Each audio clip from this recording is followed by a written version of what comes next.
Well, welcome back, everyone. Today, I would like to welcome to our community Diane Haworth. Diane, how are you doing today, my friend? Oh, I'm so excited to be here. Thank you. And welcome to everybody that's going to ever be listening to this podcast. What a wonderful concept. And I just think this is exactly the time in our history where we need this kind of programming. So thank you, my friend. Oh, well, you're welcome. And thank you for being here. And I'm excited today to share this conversation with you, Diane, in regards to a good topic here that I think needs to be discussed. And that's to talk about how choosing to work with the energy of love and how that can increase brain function, resulting in more creativity, joy, and freedom in our lives and business. And I have a lot of varying people that listen to this show, and I'm pretty sure that something is going to just connect for them with that. And before we get into that part of it, let's just get some things out of the way first for the people listening today. I would like for you to go ahead and hit that like button with purpose. Don't do it halfway, do it with purpose. And click on the bell for reminders and subscribe to the show, Your Purposeful Life, on any podcast platform as well as on our social media platforms at Your Purposeful Life.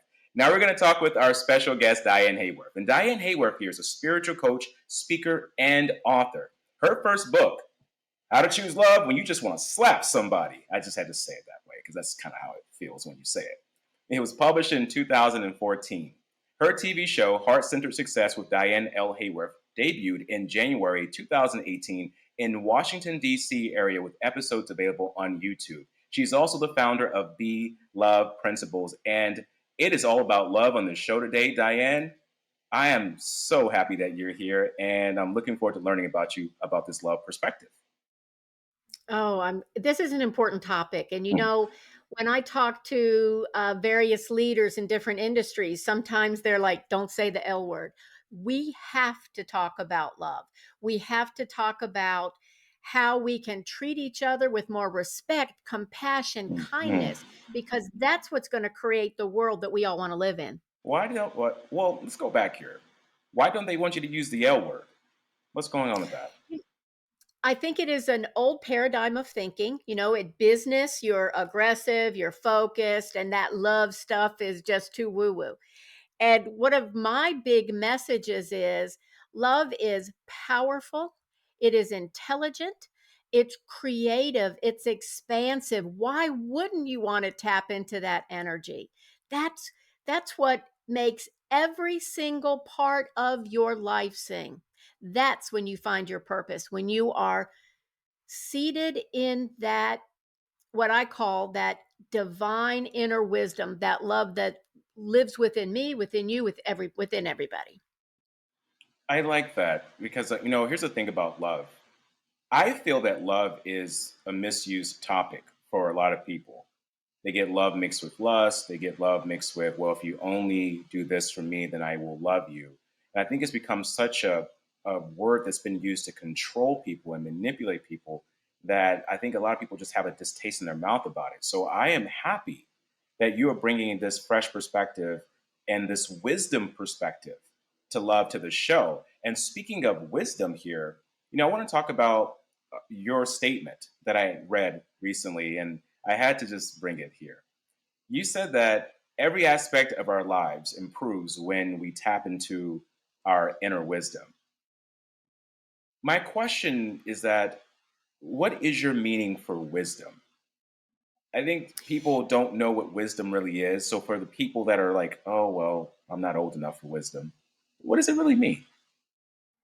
Well, I really appreciate that question. And I have to say, some of the most wise humans on the earth are little kids. Has nothing to do That with is age, true. right? Yeah, but they come from authenticity and honesty and That's curiosity right. and inclusion, right? Who would want to do that if we would just listen to them?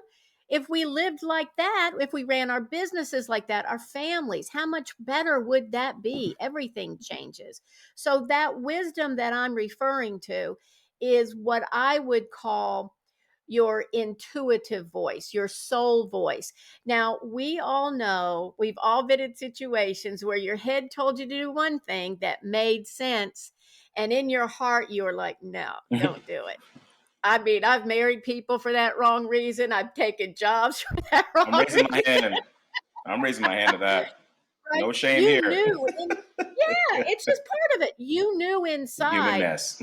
Yeah, and that's what I think. I love that you say that because I think that our invitation, our purpose in this physical form is to be fully human and fully divine. We Ooh, bring the messiness of life to our divine core for guidance. Some people would call that intuition. Even wonderful business people will always say to me things like, I knew in my gut that was the right thing to do. Well, that's your inner wisdom, just a different name. We all have it. I love that part. You said to bring the messiness into the intuitive part of ourselves to learn. And that's so, it's just important. I find that we exit ourselves out of this ability to be able to grow. And what happens with a lot of our society right now is that we are in this perspective where I can only be wise if I'm this age. So let me just screw up now. Let me just make mistakes now. Let me just, get it all out of my system now, and then eventually I will grow up. The reality is that you're saying children are wise. Children challenge us. I've had children challenge me, and they made me think twice about something. I'm like, wait a minute, I did say that. Yeah. Let me rephrase myself here. And that is something that's very pure to the heart of what we're talking about today, this wisdom perspective and intuition. Now, why did you choose this path and approach to living? What brought this about? Like other people that are in what I would call my industry, I had a screwed up life. I had a screwed up marriage, I had screwed up health. Nothing was working. And I did everything I thought I was supposed to do. I went to church, I read the right books, I watched Oprah for Pete's sake. I mean, I did whatever the guru of the day was telling me to do. And all of those things are important, by the way. I think that one of the ways the intelligence of love brings us messages is by programming, by exposure, by programming like this, by opening the door to our own inner wisdom. If you don't know it's there, you don't even know to look. But it was really just my own life was such a flippin' mess that I started to meditate. I didn't really even know what it was. I was not brought up. I'm here in a little rural area of Virginia. We didn't even have any yoga studios at the time, much less meditation practices. Hmm. But it was a way to calm my ego mind of all the fear, the what ifs, of the oh my gods, this is going to screw up. It was a way to calm those thoughts so I could hear that real voice of wisdom that was always there. Adrian, I just couldn't hear it. Hmm. Just couldn't hear it. I know that feeling when you can't hear it and Mm, you're surrounded by the chaos of life, the chaos of mistakes, and you feel like, well, how can I get out of this? Who can pull me out of it? And this is where I think a lot of people are getting lost in this. I have to be perfect. I have to have the perfect solution. No, you don't. You don't have to have the perfect solution. There is no perfect solution. You mentioned gurus earlier. I have this thing about gurus. I love gurus. No pun intended to them. However, I don't feel like there's one person on this planet that has the one answer. No one that's right. does. That's why we attract different groups. Our vibe attracts our tribe. So there are people listening today that are going to vibe with you. And I want them to. That's why you're on this show. And there's people who are going to vibe with other people. And I think it's fascinating that you're showing up on this planet as a person that is taking love to a different perspective. I love that. And speaking of love and change, the quote you have here is the world has changed and we are being called to change as well. What is that call to change? What is it? I think it's an invitation. Some people would language that as challenge, as certainly chaos. But when you bring consciousness to chaos and confusion, Consciousness. Okay. what happens is that you can come from a calmer, more peaceful place, a connected place. And that's where these answers for what's best for you are going to come from. These times, I mean, it's no it's no question. You and I know people all over the planet. It's not just like in our country that things are a little tense. It's everywhere. It's our financial systems, our government systems, our healthcare systems. It's my personal opinion that we've come to a place in our evolution where things that we've pretended worked and really didn't, the underbelly is coming up to the light to be seen so that we can make a conscious choice to live differently. Now, in the space of this beautiful podcast, we're probably not going to solve world peace issues, Yeah, but we can introduce everyone to the idea that the more peaceful, calm, and connected they are, the more peaceful, calm, and connected their families are, their communities are, our countries, and our world. That's how we change. We certainly are not going to change if we're just screaming at each other. that That, never I mean, works. we tried that, and that didn't work. What is that getting us? More confusion and chaos. What about the people that have been through so much in their lives, Diane, and they say, "Okay, this is all fair. We hear it, but I've been hurt so bad. I've been mistreated by people. I've been betrayed by people. I've given everyone my love. I've done everything for everyone. Where is this love coming from me?" And what about that? What can they do? That is such an important question because we never want to, certainly, I never want to discount someone's personal experience. Hmm. It is my personal belief that we all, you, me, all of us, have gone through what the ego, which to me is your personality self, Hmm. would describe as painful experiences, terrifying experiences, hurtful experiences. I would love to introduce one idea. And if people only get, if they only go take away this one concept, this is going to be great. Okay. Love has never hurt you. People have hurt you. Governments have hurt you. Organizations have hurt you. Love has never hurt you. Ooh. Our misunderstanding of what love is, our thoughts around what love is, that's what's hurt us. But it's never been love. Love is intelligent, creative, expansive. It only is love. That is a hard concept, especially for people who have felt betrayed. That's something that I've lived with in my life. That sense of deep betrayal by someone that you loved and trusted, that's hard to get around. For me, when I understood that my pathway to peace had to do with forgiveness, had to do with, and this sounds crazy, I admit, being grateful for the situations that have come up, my learning that came up from them. I'm not necessarily grateful for every situation, but I am deeply grateful Yeah. for the learning and the way I evolved from them. Then I was able to let go of the past, stop fearing the future, and live in the present. And that's where all the good stuff is. It's here, not what your dad did to you 20 years ago or what your spouse might do to you 5 years from now. It's what's going on here. And I will tell you, it's not a place most people get to overnight, but it is the place of peace, of connection, of joy. It's fun. It's fun. I mean, I didn't have as much fun when I was dragging around 25, 30 years of baggage. Yeah. It just wasn't fun. It's never It just, fun that my way. life, It's yeah. it's never fun. I find that you mentioned something too that just made me think about being in the present moment. And you also Mhm. have people that have inspired you through your journey of growth and how you are now this love creator. I'm just Aw, gonna call you that, love creator. I like that I do too. Thank you. name.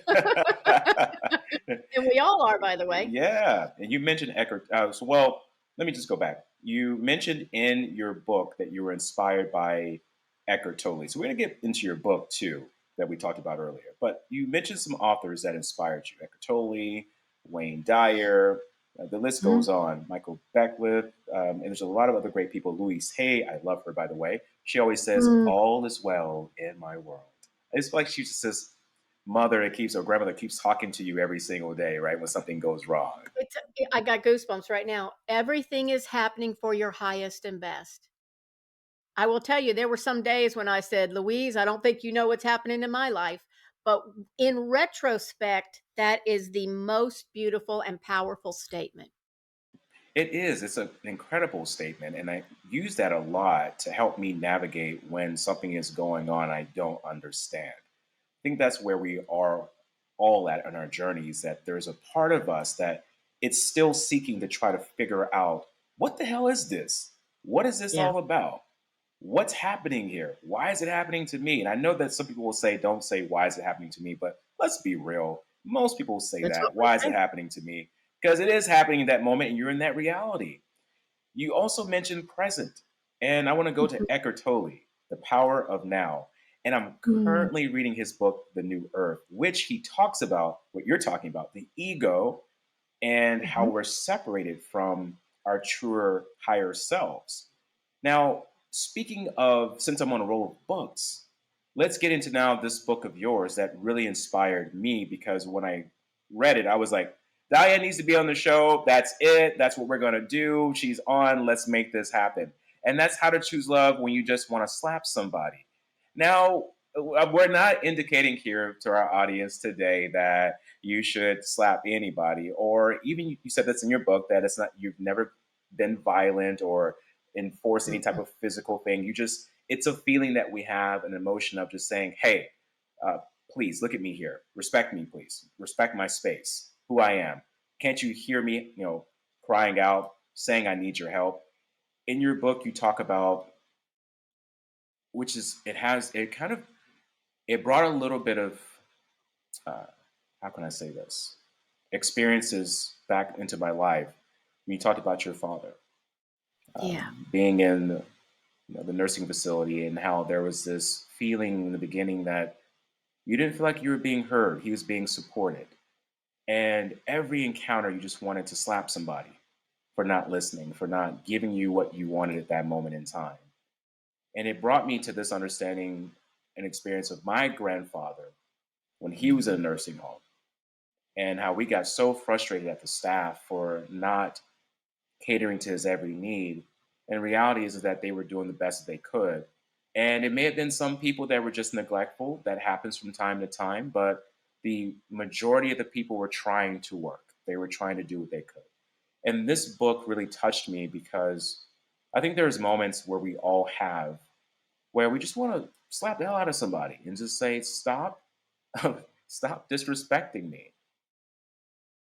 When you wrote this book, what was the feeling behind all of that, Diane? I mean, when you wrote it, who did you write it for? I really appreciate you sharing your experience, by the way. Um, Thank you. when Here's exactly what I did. This was my purpose in the book. For years, I had been sitting in waiting rooms and sitting in nursing home and sitting in doctor's office with other adult children of sick elderly parents. And I saw them suffering the way that I had been suffering. And often for me, in retrospect, I realized when I wanted to lash out, it really wasn't even at medical staff. I was so frustrated at the situation. Just like you said, why is this happening to my dad? Why is this happening to our family? What did we do wrong? All of those, I call it my human was showing, right? That's exactly what was Oh, I going like on. that the human was showing. Yeah, my Okay. human was showing. So really this book it started out to be a love letter to the Okay. other adult children that were living that life, but it's turned into much more than that because we all have our frustrations. That just was the focus point. I have to just show this here to Yeah. people watching today. This is the book. Go and get that book. Absolutely wonderful. And it just depicts a really good perspective of how we all feel.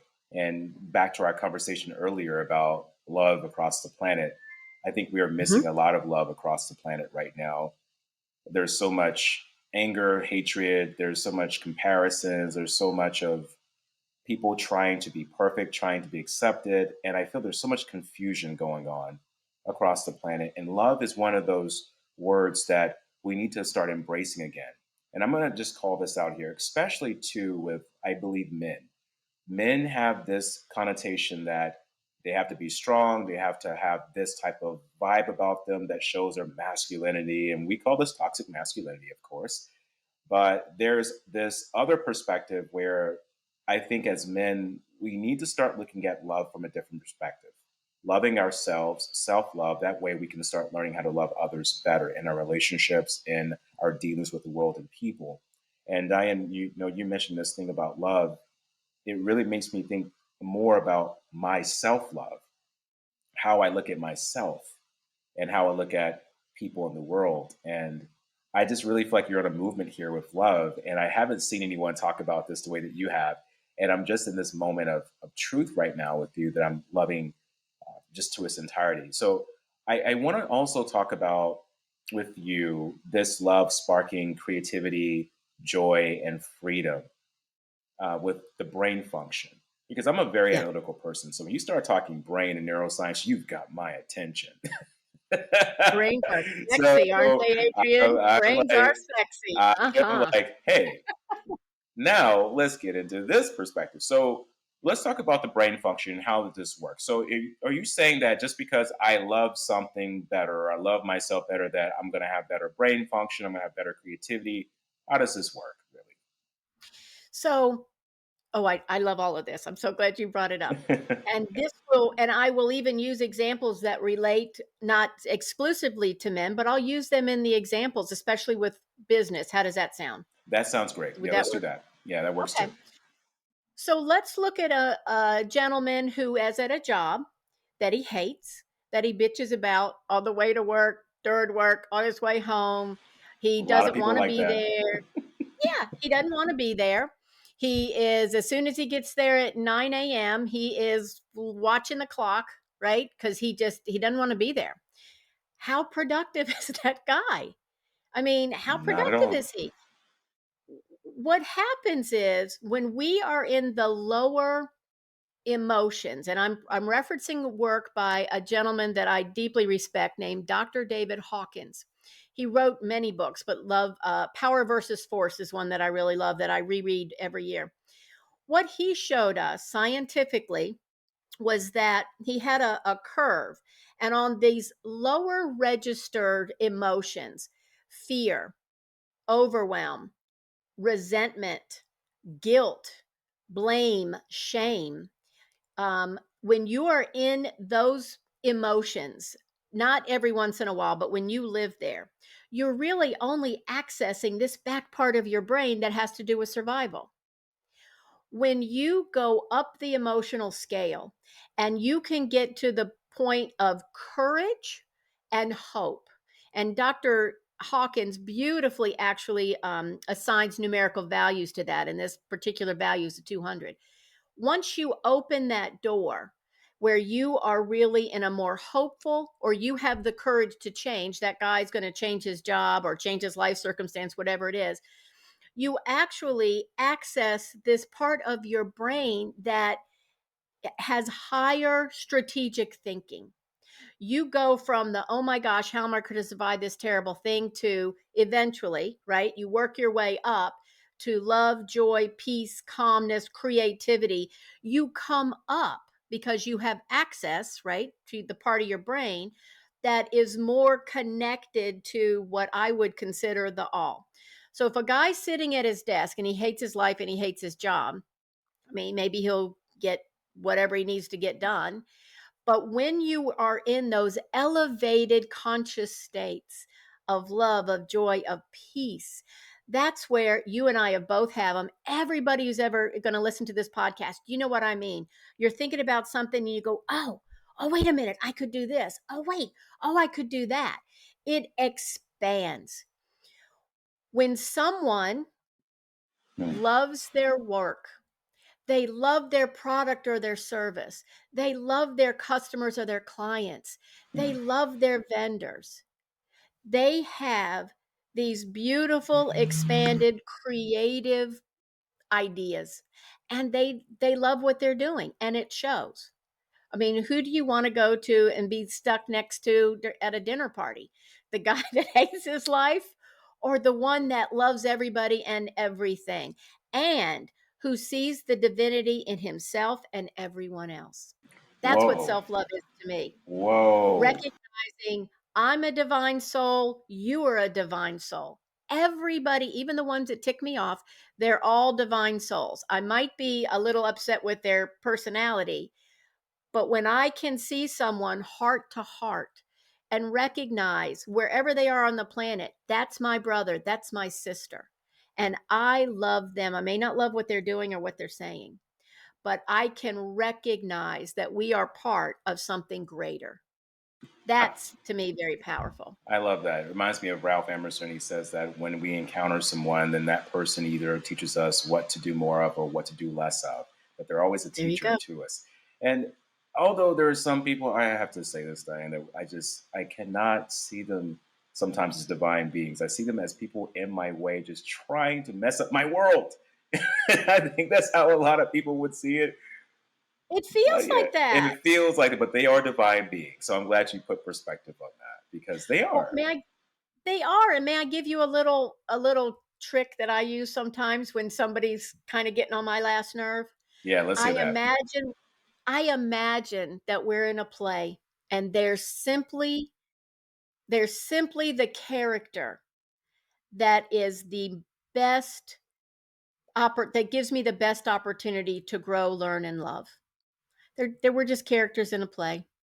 Okay, And characters in the play. I never thought of we're that one. characters in a and think of it also this way, if it's something that is changeable, it's not necessarily love, right? So some you can have a fight with somebody today and make up tomorrow, but love never changes. We're used to thinking, "Oh, it's my old girlfriend or my old boyfriend. I used to love them. I don't love them anymore." You may not have a romantic relationship with them, but love doesn't change. It is eternal on both sides of the veil, by the way. Oh, I like that. It is eternal, and it doesn't matter. It's just you share love because it is a. I see it now as a given birthright of power that you have to exercise out here in the world to create more for yourself and others. And it's so interesting because it reminds me back in the 60s. I wasn't born in the 60s, but I learned a lot about it with Martin Luther King and the movements and how he chose love over hatred. And there are so many people saying, "Why? They hate you. This is happening. Why not?" And he was like, "Love. I choose love." And during that time, he was before his time. And I didn't Mhm. understand, and I'm pretty sure a lot of people didn't understand, why choose love when you have people that are treating you so bad? Why love them?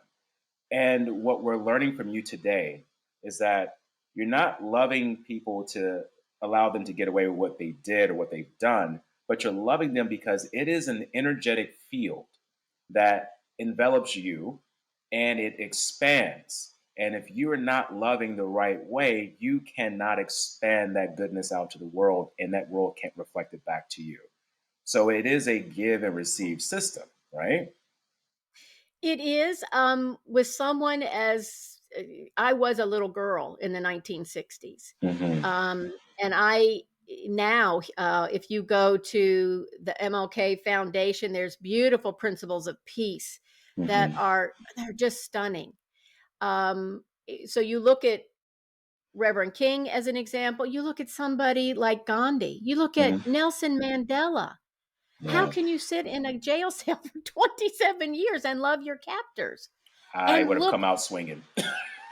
and look what happened. One of the I most mean, yeah, revered people in, it's mind-boggling. yeah, So, this idea of recognizing the sameness and the divinity of each other, whether you believe in their actions, we're not condoning actions. If somebody has done yeah. something horrendous and you need to call the police, go call the police. Please do. I Yeah. mean, I'm not, Don't yeah, go condone do bad that. actions. Yeah, We are not condoning that in any way, shape, or form. absolutely not. What I am saying is, while human personalities, egos, do horrific things, we are all born innocent. We are all born in this beautiful, authentic place of love, connection, curiosity, right?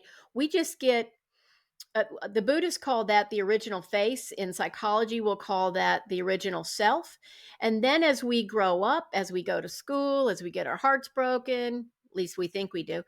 As we have, Can we our go life. back to that one? So the heartbroken. Sorry to interrupt you here on this one. I had to say this. The heartbroken, because anatomically we cannot break a heart. It is elastic. It is a stretchable muscle. It is There a you go. very tough muscle. We can bend it. We can puncture it a little bit. We can even bruise it. What I think happens to a lot of people, they get bruised to the concepts of love and relationships. So I just wanted to say that your heart can't be broken anatomically. Okay. So just saying.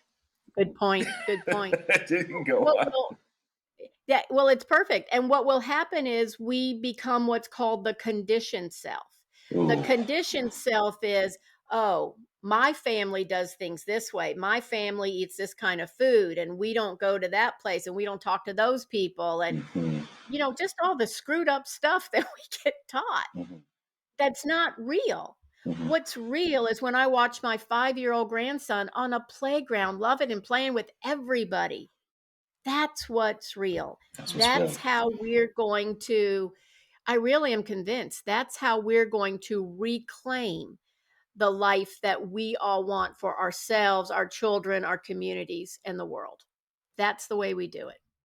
That is so important. And let's talk about spiritual truths now.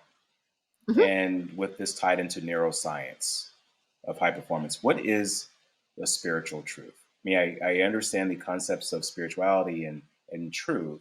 And to me, when I think of truth, I think everyone has different truths based upon what they're here to do on this planet. Because I'm going to get woo woo. And if you think it's woo woo, that's okay. That's all right. But it's called conversation, philosophy. I believe that we signed a personal contract with the universe to be here on this planet. Now, over time, we forget about that contract. And every now and then we get nudged and say, hey, remember you signed up for this? You're going down the wrong path. I want to just nudge you a little bit here just to kind of get you in the right direction. So I get that that's a part of truth. We all have different paths. But what is spiritual truth and how does it tie into neuroscience and how we work? Well, I can give you my flavor of that, Okay. right? But I really agree with what you said earlier that we all are here to embrace our own aspect of that truth. To me, the truth, whether it's spiritual or anywhere anything else, is we come from love, and that's the energy of love. Some people call it oneness, some people now call it the quantum field. That's what science is calling it now. We come from love, in love, to live love. That's the truth, the way Oh, that I I like see that. it. Our purpose is to live love, to be the presence of love. But our flavor of love could be podcaster, could be coach, could be author, could be someone who sits literally 6, 8, 10 hours a day and prays for the health and love of the world. It could be someone who is taking care of animals. It doesn't have You don't have to be on a stage. When you are willing and interested and you're called Hmm. to, as best you can, moment by moment, be the presence of love, not your idea of love, but that energy of love. That's when truth presents itself in different situations. For example, I know that you're familiar with that part in my book where I ask myself, what does love look like here, and how does love move me forward? I'm asking for the truth in that moment because I know how my ego's going to move me forward, and Right. that's never worked out very well for me, I have to say, because I've tried that for decades and it just didn't work. It didn't work the way I thought it would, right? Hmm. Um, but when I relax into that inner knowing, and for me, I just say, show me, show Show me me. how to serve. Yeah, that's what I did before we did this broadcast. I sat connected to my heart and said, show me how to be of service to Adrian and his audience. I don't know who's ever going to listen, but there is an intelligence greater than me that knows. And I do want Hmm. to say this because I get the woo woo thing a lot. Every single one of y'all have this. You don't think anything about Googling, like, who was the guy in that TV show in the 1970s, and you trust it. We don't know how this works. Why is it any weirder to connect? I call it Googling God. to connect and listen for answers. It does take a little practice, and that is only because the ego doesn't want us to be that confident. Mhm. That's all. Okay. That's it. The ego doesn't want us That's to be that all. confident. Yeah, the ego is not that part of our true The selves. And goo-goo God, do that. I love that. I love it. I love it. Love the energy you're sharing here. And how can our community get in touch with you and learn more about you and your work, Diane? Oh, I really appreciate that. Probably the best thing to do is go to More From Diane, and that's Diane, morefromdiane.com. That has a listing of my YouTubes. It's got also a free gift on there. It will also introduce you to my beloved Be Love Principles, which is the work that came through me. And it really is. It is the way I am currently being called to help people use relationships as a spiritual path. So I really appreciate you asking. Thank you.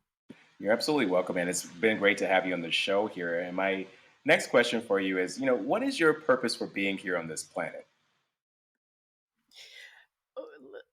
I believe the way you described a little while ago that we all sign up. And there have been many times in my life that I thought if I could find that daggone contract, I'm going to check and see if I can get some kind of a remission because I didn't think I signed up for this. But I think now my purpose has shifted over the years. When I was a young mother with kids, it was to raise conscious children. When I had ailing parents, it was to be not only still a parent to my growing children, but to help usher them into the later stages and the transitions in their life. Now I am in a just a really blessed place where I am called to help people demystify love and Mm, to wow. understand this is the fuel that not only satisfies you at a soul level, but it allows us to connect and contribute. If you're here on the planet right now, you're here to contribute to this greater whole. You're here to help usher in this new way of being.